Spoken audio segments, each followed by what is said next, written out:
இன்றைய முக்கிய செய்திகள்.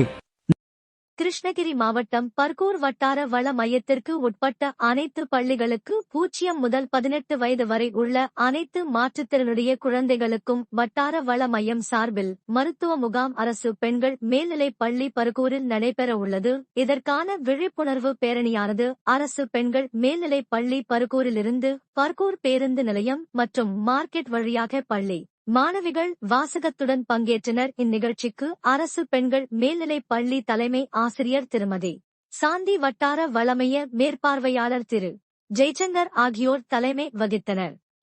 ஒருங்கிணைப்பாளர் திரு மஞ்சுநாதன் முன்னிலை வகித்தார். நிகழ்ச்சியில் வட்டார கல்வி அலுவலர்கள், ஆசிரியர் பயிற்றுனர்கள், பர்கூர் காவல் நிலைய ஆய்வாளர், உதவி ஆய்வாளர் மற்றும் காவலர்கள், சிறப்பு பயிற்றுனர்கள், இயன்முறை மருத்துவர், பெற்றோர்கள், பொதுமக்கள் அனைவரும் பங்கேற்று சிறப்பாக வழி நடத்தினர். பர்கூரில் புதிய கட்டிடம் கட்ட அங்கன்வாடி பணியாளர்கள் வலியுறுத்தல்.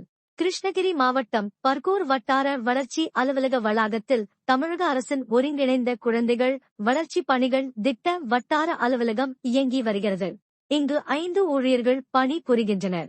பர்கூர் ஒன்றியத்துக்கு உட்பட்ட 227 அங்கன்வாடி மையங்களைச் சேர்ந்த 143 அங்கன்வாடி பணியாளர்கள், 114 உதவியாளர்கள் பல்வேறு அலுவலக பணிகளுக்காக இங்கு வந்து செல்கின்றனர். மேலும் இங்கு பதிவேடு பராமரிப்பு பணிகள் மேற்கொள்ளப்படுகின்றன. 40 ஆண்டுகள் பழமை வாய்ந்த இந்த கட்டிடம் மிகவும் சேதம் அடைந்த நிலையில் காணப்படுகிறது. குறிப்பாக மழைக்காலங்களில் தண்ணீர் கசிந்து உள்ளே வருகிறது.